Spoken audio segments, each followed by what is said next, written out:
Families எல்லாரும் எப்படி இருக்கீங்க? எல்லாருமே நல்லா இருக்கணும்னு கடவுள்கிட்ட வேண்டிக்கிறேன்.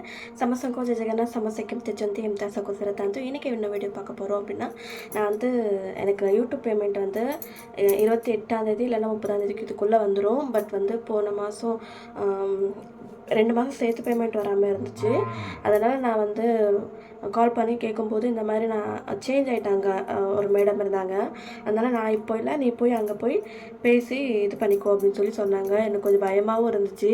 ஏன்னா முதல் வாட்டி பண்ணும்போதே கார்த்திகா சிஸ்டரோட ஹஸ்பண்ட் தான் எனக்கு ரொம்ப ஹெல்ப் பண்ணாங்க. அவங்க பண்ணி முடிச்சதுக்கப்புறம் இது வந்து தொடர்ந்து நடந்ததுக்கப்புறம் திடீர்னு திருப்பி சேஞ்ச் ஆகிடுச்சதுக்கப்புறம் என்ன பண்ணுறது ஏது பண்ணுறதுன்னு சொல்லிட்டு ரொம்ப பயந்துகிட்டே இருந்தேன். அதுக்கப்புறம் நானும் என் ஹஸ்பண்டும் அங்கே போகிற மாதிரி ஆயிடுச்சு. அதுவும் இல்லாமல் நேற்று நான் வந்து ஒரு ஃப்ரெண்டை பற்றி அவள் வந்து ஆன்லைனில் வந்து டியூஷன் எடுக்கிறா அப்படின்னு சொல்லிட்டு நான் வந்து சொல்லியிருந்தேன். அதை வந்து ஒரு ஃப்ரெண்ட் வந்து என்னோடய வீடியோ பார்த்துட்டு வந்து அவங்க வந்து அவளுக்கு மெசேஜ் பண்ணியிருக்காங்க. ரொம்ப ஹாப்பியாக ஃபீல் பண்ணால். நான் வேணா மேலே ஸ்க்ரீனில் காட்டுறேன். Thank you so much sister. என்னை நம்பி வந்து அவகிட்ட போயிருக்கீங்க. கண்டிப்பாக வந்து பாருங்கள். உண்மையாகவே ரொம்ப ரொம்ப நல்லா சொல்லிக் கொடுப்பா. ரொம்ப மெச்சூராக சொல்லிக் கொடுப்பா. எனக்கு ரொம்பவே பிடிக்கும் அவளை. நல்லா படிக்கிறதுல வந்து நம்பர் 1 அவள். எல்லா கிளாஸ்லேயுமே அவள் வந்து நம்பர் 1, 2 தான் இருப்பாள். எப்பவுமே குறைஞ்சது கிடையாது அவளாம். அந்த நம்பிக்கையால் தான் நான் உங்களுக்கு வந்து ரெஃபர் பண்ணேன். நிறைய பேர் வந்து அதுக்கு பாசிட்டிவ் இது சொல்லியிருந்தீங்க. தேங்க்யூ ஸோ மச் எல்லாருக்கும். அதுக்கப்புறம் வந்து இன்றைக்கி சில கமெண்ட்ஸ்க்கு வந்து ரிப்ளை கொடுக்குற மாதிரி இருக்கும்.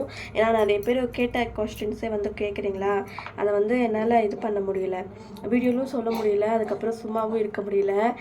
நான் அந்தளவுக்கு இங்கிலீஷில் வந்து டைப் பண்ணி பண்ணும்போது கொஞ்சம் தப்பாயிடுச்சு. நான் என்ன பண்ணுறது அப்படின்ற பட்சத்தில் தான் நான் வந்து இது பண்ணேன். ஸோ அதனால் நான் இப்போ வந்து உங்களுக்கு அந்த என்ன சொன்னாங்கன்னு சொல்லிட்டு உங்களுக்கு நான் வந்து சொல்ல போகிறேன். அதுக்கப்புறம் ஒரு சிஸ்டர் வந்து சூர்யா காயத்ரி அப்படின்றவங்களுக்கு வந்து 4th ஆனிவர்சரினா மெனி மோர் ஹாப்பி ஆனிவர்சரி. இந்த வருஷம் ஃபுல்லாக நீங்கள் வந்து ஹாப்பியாக இருக்கணும். எப்போவுமே ஹாப்பியாக இருக்கிறோம் 100 வருஷம். அவங்களுக்கு வந்து நீங்களும் விஷ் பண்ணிவிடுங்க. அதுக்கப்புறம் வந்து ஒரு சிஸ்டர் என்ன சொல்லியிருக்காங்கன்னா, ஒடிசாவில் பாம்பு கடித்தா என்ன வைத்தியம் பண்ணுவாங்க சிஸ்டர் அப்படின்னு சொல்லுங்கன்னு சொல்லியிருக்காங்க. இங்கே வந்து மோஸ்ட்லி வந்து சிவன் கோவில் நான் உங்களுக்கு காட்டியிருப்பேன் பார்த்தீங்களா. பாம்பு கடித்த உடனே வந்து சிவன் கோவில்கிட்ட கூட்டிட்டு போய் நல்லா தண்ணி ஊற்றுவாங்க. இப்போது வந்து ஒரு 30 குடம் 40 குடம் 50 குடம் வரைக்கும் நல்லா தண்ணி ஊற்றுவாங்க. தண்ணி ஊற்றிட்டு அவங்களுக்கு வந்து குளிர்ற வரைக்கும், குளிர் ஆனதுக்கப்புறம் அவங்க வந்து நல்லா இப்படி நடுங்குவாங்க. நடுங்கினதுக்கப்புறம் விஷத்தன்மை போயிடுச்சு அப்படின்னு சொல்லுவாங்க. அதுவே வந்து உயிர் போகிற நிலைமையில் இருக்குது அப்படின்னா கண்டிப்பாக வந்து சாமிக்கிட்ட வந்து கொண்டுட்டு வரமாட்டாங்க. அவங்க ஓப்பனாகவே சொல்லுவாங்க, இல்லை இவங்க பொழைக்க மாட்டாங்க, எடுத்துகிட்டு போயிருங்க அப்படின்னு சொல்லுவாங்க. பொழைக்கிறவங்கள கண்டிப்பாக வந்து இங்கே வந்து நிறைய பேர் பொழைச்சிருக்காங்க. ஒருத்தவங்க மட்டும்தான் அவங்க வந்து ரொம்ப நேரம் ஆனதுக்கப்புறம் காலையில் கிடச்சது ஈவினிங் தான் கொண்டுட்டு வந்தாங்களா. அப்படி இருக்கிறதுனால அது ஆகாதுன்னு சொல்லிட்டாங்க. கடித்த உடனே வந்து பொழைச்சவங்களும் நிறையா இருக்காங்க. இங்கே ஒடிசாவில் இந்த மாதிரி தான் பண்ணுவாங்க. கேட்க வந்து கொஞ்சம் வித்தியாசமாக இருந்தாலும் இது உண்மை தான். ஏன்னா நானே ஒரு வாட்டி பார்த்துருக்கேன். எங்கள் வீட்டு பக்கத்தில் இருக்கிறவங்களுக்கு கடிச்சிருந்தது. அவங்க அங்கே உடனே போனதுக்கப்புறம் அங்கே ட்ரீட்மெண்ட் பண்ணிட்டு நல்லா வந்து இது பண்ணிட்டாங்க. அதுக்கப்புறம் ஒடிசா பீப்புள்ஸ் எல்லாம் மோஸ்ட்லி எங்கே ஒர்க் பண்ணுவாங்க அக்கா அப்படின்னு சொல்லுவாங்க. இங்கே இருக்கிறவங்க கொஞ்சம் வயசானவங்க இருக்கிறவங்க விவசாயம் பார்ப்பாங்க. இல்லைன்னா இந்த மணல் எடுக்கிறது, சிமெண்ட் எடுக்கிறது, அரிசி மூட்டை தூக்கிறது, இந்த மாதிரி வேலைகள் எல்லாம் பார்ப்பாங்க. கொத்தனார் வேலையும் பார்ப்பாங்க. அதுக்கப்புறம் வந்து இப்போது ரீசெண்ட் டைம்ஸில் நிறைய பேர் வந்து வெளியில் போய் தமிழ்நாட்டில் கர்நாடகா, கேரளா, அதுக்கப்புறம் வந்து சென்னை, அதுக்கப்புறம் வந்து பெங்களூர், அதுக்கப்புறம் வந்து இந்த மாதிரி சொல்லிட்டே போகலாம். அந்த மாதிரி இடத்துல எல்லாமே வெளில போய் சம்பாதிக்கிறவங்களும் இருக்காங்க. ஆனால் நிறைய பேர் ஒடிசாலேருந்து தமிழ்நாட்டுக்கு போகிறவங்க தான் அதிகமாக இருப்பாங்க. தமிழ்நாடு, கர்நாடகா, அதுக்கப்புறம் ஆந்திரா, கேரளா, இந்த மாதிரி போகிறவங்க தான் நிறைய பேர் இருக்கும். அதிகமாக வந்து இந்த மாதிரி வெளியில் போய் செய்கிற வேலை தான் அதிக பேர் இருப்பாங்க. ஒடிசாவில் ரிச் பீப்புள்ஸ் எல்லாம் இருப்பாங்களா அக்கா அப்படின்னு கேட்டிருக்காங்க. கண்டிப்பாக இருக்காங்க. இங்கே நிறைய பேர் ரிச் பீப்புள்ஸும் இருப்பாங்க. அவங்க வந்து அந்த அளவுக்கு வந்து இது பண்ணிக்க மாட்டாங்க. யாரையுமே அந்த அளவுக்கு மதிக்க மாட்டாங்க. நாங்கள் ரிச்சாக இருக்கோம் அப்படின்றதுனால யாருக்கிட்டையும் வந்து அவங்க பேசவும் மாட்டாங்க. அதுக்கப்புறம் நிறைய பேர் சொல்லியிருந்தீங்க, குட்டி பாப்பா ஏன் வரல அப்படின்னு சொல்லிட்டு. குட்டி பாப்பானுக்கு உடம்பு சரியில்லாமல் நாங்கள் வந்து போய் பார்த்துட்டு வந்தோம்னு சொல்லியிருப்பேன் ஆல்ரெடி. அதனால் அவங்க வந்து என்ன நினைக்கிறாங்க அப்படின்னா, நாங்கள் சாப்பிட்ற சாப்பாடு தான் அவங்களுக்கு கொடுக்கணும். நாங்கள் எதுவுமே அந்தளவுக்கு வேறு எதுவுமே கொடுக்கல. அதனால் அவங்க வீட்டில் இருக்கிறவங்க வந்து கொஞ்சம் வேறு மாதிரி சொல்லிட்டாங்க. எனக்கு ரொம்பவே கஷ்டமாச்சு. இருந்தாலும் இருந்தாலுமே அவன் வந்து எங்கள் கூட வந்துக்கிட்டே தான் இருக்கான். வேறு வழி இல்லை, அவ்வளோவா இல்லையா? ஸோ அதனால தான் அவன் வந்துட்டே இருக்கான். ஆனால் முன்ன மாதிரி இல்லை, இப்போது குறைஞ்சிருச்சு. அதனால தான் நான் வீடியோவில் இப்போ காட்டுறதில்ல. அக்கா, உங்களுக்கு எத்தனை வயசு ஆகுது? நீங்கள் எத்தனை வருஷம் படித்து இருக்கீங்க? எத்தனாவது படிச்சிருக்கீங்க? நான் வந்து எனக்கு 24 இயர்ஸ் ஆகுது. நான் படித்தது வந்து 8th ஸ்டாண்டர்ட் தான். அதுக்கப்புறம் இன்னொரு சிஸ்டர் அவங்களே தான், my name Hindu Saravana. Okay, next வீடியோவில் எனக்காக வேண்டிக்கோங்க. எனக்கும் கல்யாணமாகி 3 இயர் ஆகுது. உங்களுக்கு பேபி கிடைக்கணும், உங்களுக்காக நானும் கடவுள்கிட்ட வேண்டிக்கிறேன் அப்படின்னு சொல்லியிருக்காங்க. கண்டிப்பாக உங்களுக்கும் குழந்தை பிறக்கும், ஃபீல் பண்ணாதீங்க. நான் ஃபீல் பண்ணுற மாதிரி நீங்களும் ஃபீல் பண்ணக்கூடாது. கடவுள் நம்மளுக்குன்னு இருந்துச்சுன்னா கண்டிப்பாக அது நம்மளுக்குன்னு இருக்கும், இல்லாத நம்ம வந்து இது பண்ணக்கூடாது. ஓகேவா? ஓகே, நெக்ஸ்ட்டு என்னென்னா அவங்க தான் சிஸ்டர் குட்டி பையன் எங்கே அப்படின்னு சொல்லிட்டு நான் சொல்லிட்டேன் ஆல்ரெடி. குட்டி பையன் ஏன் வரல அப்படின்னு சொல்லிட்டு வருவான், பட் அந்தளவுக்கு இப்போது மிங்கல் ஆகிறதில்ல. அக்கா, உங்கள் அத்தை நல்லா தமிழ் பேசுவாங்களா அப்படின்னு சொல்லியிருக்காங்க. தமிழ் சொல்லி கொடுத்தோம் அப்படின்னா பாதி பேசுவாங்க, பாதி நார்மலாக இப்போது எப்படி இருக்கீங்க, சாப்பிட்டீங்களா அப்படின்றத வந்து கொடுத்தோம் அப்படின்னா சொல்லுவாங்க. அதனால் பேசுவாங்க. டெய்லி கிருஷ்ணர் சாமி வச்சு கும்பிடுவீங்களா? எப்படி தூங்க வைப்பீங்க அப்படின்னு சொல்லி கேட்டிருக்காங்க. அதை நான் வந்து ஒரு விலாகாகவே உங்களுக்கு நான் வந்து ஷேர் பண்ணுறேன். அப்போ தான் உங்களுக்கு புரியும் நான் எப்படி அதை என்ன பண்ணுறேன் அப்படின்னு சொல்லிட்டு. சொன்னால் அது புரியாது. ஸோ நான் உங்களுக்கு அதை எப்படி கிருஷ்ணரை வந்து குளிக்க வைக்கிறேன், எப்படி தூங்க வைக்கிறேன், எப்படி ட்ரெஸ் பண்ணி வைக்கிறேன், என்னென்ன போடணும் அப்படின்னு சொல்லிட்டு நான் உங்களுக்கு வந்து ஷேர் பண்ணுறேன். ஓகேவா? அதுக்கப்புறம் நான் வந்து ஒப்பொட்டுன்னு சொல்லுவேன் பார்த்தீங்களா? அது வந்து மோஸ்ட்லி எங்களோட பாஷையில் அது ஒப்பொட்டில் அப்படின்னு சொல்லுவாங்க. அதை வந்து தெலுங்கு கன்னடாலேயும் அது மாதிரி சொல்லுவாங்களா? பட் நான் உங்களுக்கு ஆல்ரெடி சொல்லியிருக்கேன், நாங்கள் பேசுகிற தமிழ் வந்து அந்தளவுக்கு பியூர் கிடையாது. நீங்கள் உட்காருங்க வாங்க அப்படின்னு சொல்லுவேன். வாங்க உட்காரும், தின்னியா, என்ன தின்ற, எங்கே போகிற, என்ன பண்ணுறேன், இது மாதிரி தான் நாங்கள் பேசுவோம். இந்தளவுக்கு பியூராக வந்து நாங்கள் பேச மாட்டோம். ஸோ அதனால தான் வந்து நிறைய பேருக்கு வந்து அது புரியாது. ஸோ அதனால நான் உங்கள்கிட்ட சொல்லிடுறேன். ஒரு சிஸ்டர் வந்து இது தமிழ்நாடு ரெசிபி இல்லை, இது பெங்களூர் சைட் ரெசிபி. பெங்களூர் சைடில் தெலுங்கு அதை ஒப்பொட்டுன்னு சொல்லுவாங்க, தமிழ்நாட்டில் புளின்னு சொல்லுவாங்க. ராதா, நீங்கள் தெலுங்கு பேசுவீங்களா அப்படின்னு சொல்லி கேட்டிருக்கேங்க. நான் படித்தது தெலுங்கு தான். எனக்கு தெலுங்கும் தெரியும், கன்னடா பேச தெரியும். பட் அதை அந்த அளவுக்கு படிக்க தெரியாது. தெலுங்கு வந்து பேசுவேன், படிப்பேன், எழுதுவேன், எல்லாமே பண்ணுவேன்.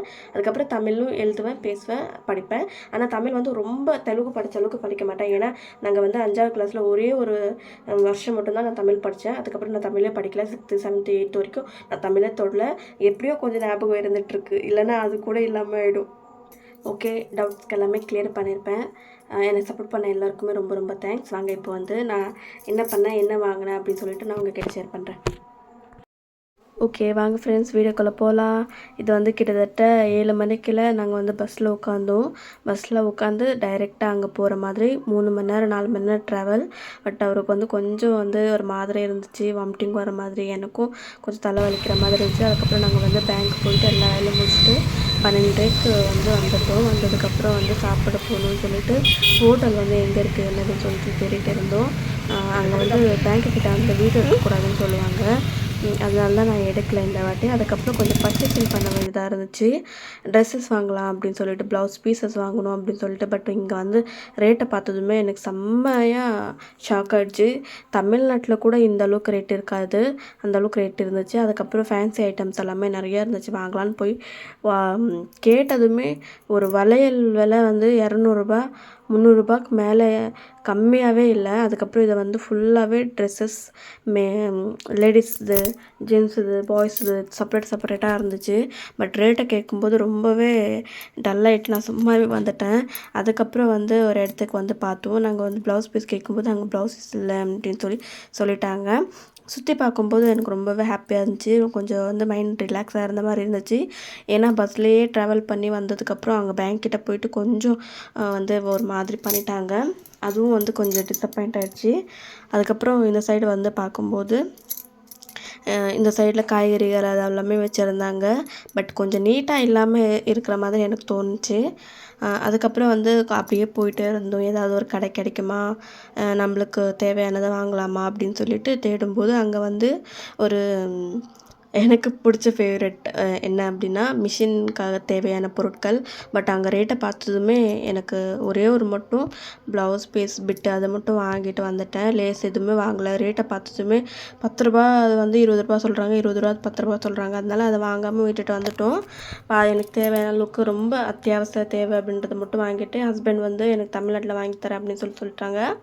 அதுக்கப்புறம் அருவாமனை வாங்கலாம்னு சொல்லிட்டு வந்தபோது அதுவும் ரொம்ப ரேட் சொல்லிட்டாங்க. அதுக்கப்புறம் சரி எதுவும் வாங்க வேண்டாம் அப்படின்னு சொல்லிட்டு முதல்ல போய் சாப்பிட்லாம் அப்படின்னு சொல்லிட்டு நானும் அவரும் போய் சாப்பிட்டுட்டு ஒரு மில் மட்டும்தான் ஆர்டர் பண்ணுவோம். ஏன்னா 2 பேரும் சாப்பிட்டுட்டு வாமிட் எடுக்க முடியாது அப்படின்னு சொல்லிட்டு நானும் அவரும் மட்டும் ஒரே தட்டிலே சாப்பிட்டுட்டு வந்துட்டோம். ஸோ அதோட முடிஞ்சிச்சு. ஏன்னா வாமிட்டிங் அதிகமாக இருக்கும், என் ஹஸ்பண்டுக்கு தான் அதிகமாக இருக்கும். பாவம் அவர்கிட்ட தான் கையில் எல்லாமே கொடுத்து நீங்களே தூக்கிட்டு போங்க அப்படின்னு சொல்லிட்டு அதுக்கப்புறம் பஸ்ஸில் வந்து உட்காந்ததுமே 2 மணி ஆகிடுச்சு. அதுக்கப்புறம் இந்த பஸ்ஸில் வரும்போது இந்த மாதிரி வாட்டர் மாதிரி சூப்பராக இருந்துச்சு. தண்ணி வந்து மேலேருந்து கீழே கொட்டுறது அது எனக்கு ரொம்பவே பிடிக்கும். பட் என்ன தூரத்துலேருந்து அதை உங்ககிட்ட காட்டுறேன், யாரும் எதுவும் நினச்சிக்காதீங்க. பக்கத்தில் எடுக்க முடியாது, பஸ்ஸில் போகும்போது தான் எடுத்தேன். அதுக்கப்புறம் இந்த சைடில் இதை வந்து ஏரியா இது குளமா என்னென்னு சொல்ல முடியாது, ரொம்ப லென்த்தாக கிட்டத்தட்ட ஒரு 20-30 கிலோமீட்டர் வரைக்கும் இந்த மாதிரியே இருந்துச்சு. அதுதான் உங்ககிட்ட ஷேர் பண்ணலாமே அப்படின்னு சொல்லிட்டு ஷேர் பண்ணுறேன். இன்றைக்கான வீடியோ எப்படி இருந்துச்சுன்னு எனக்கு கண்டிப்பாக கமெண்ட் பண்ணி சொல்லுங்கள். யாருக்கெல்லாமே நான் டவுட் கிளியர் பண்ணல அப்படின்னு நினச்சிங்களோ இன்றைக்கான வீடியோவில் வந்து டவுட்டுக்கு வந்து இது பண்ணுங்கள். சரி, ஓகே. இப்போ நான் என்னென்ன வாங்கினேன்னு வாங்க பார்க்கலாம். ஃப்ரெண்ட்ஸ், போயிட்டு வந்தாச்சு. ஆனால் சரியான மழையும் அடிச்சிருச்சு. உண்மையாகவே இந்த வாட்டி போகும்போது அவர் கூட போகும்போது கொஞ்சம் ஹாப்பியாகவும் இருந்துச்சு, நல்லாவும் இருந்துச்சு.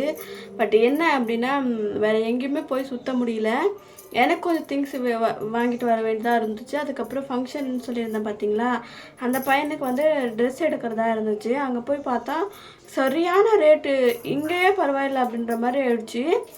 நான் வந்து என்னென்ன பர்ச்சேஸ் பண்ணியிருக்கேன் அப்படின்னு சொல்லிட்டு நான் உங்கள்கிட்ட ஷேர் பண்ணுறேன்.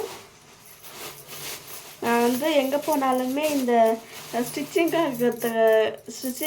என்ன தேவையோ அதை தான் நான் வாங்குவேன்.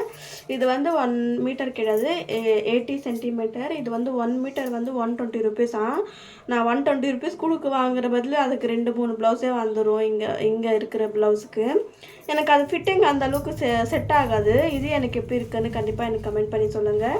இது ஒன்றே மட்டும் தான் வாங்கிக்கிட்டேன். ஹஸ்பண்ட் வந்து சொன்னார், நான் அமுச்சு விட்றேன் தமிழ்நாட்டில், இந்த அளவுக்கு ரேட் கொடுத்து வாங்காத அப்படின்னு சொல்லிட்டாங்க. சரி, அவங்க வாங்கி கொடுக்கட்டும், அது வரைக்கும் நான் இதை வச்சு ஓட்டுக்கலாம் அப்படின்னு சொல்லிட்டு எனக்கு உண்மையாகவே 2 ப்ளவுஸ் நான் ஸ்டிச் பண்ணியிருந்தேன் பார்த்தீங்களா, அது சும்மாவே அது ரொம்ப நாள் இருந்த துணியாக என்னன்னு தெரியல.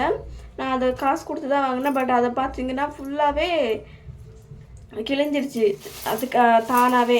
அதுக்கப்புறம் வந்து எனக்கு ஒரு ரொம்ப முக்கியமான ஒரு விஷயம் என்ன அப்படின்னா, இந்த ஊசி எடுத்து இதை ஓப்பன் பண்ணி காட்டுறேன். இங்கே பாருங்கள், இது வந்து இருக்குது பார்த்தீங்களா, இது வந்து நூல் எடுக்கிறது. இது வந்து ரொம்ப பிடிச்சிருந்துச்சு. அதுக்கப்புறம் ஹெம்மிங் ஊசி வந்து ஒரு 2 வாங்கியிருந்தேன்.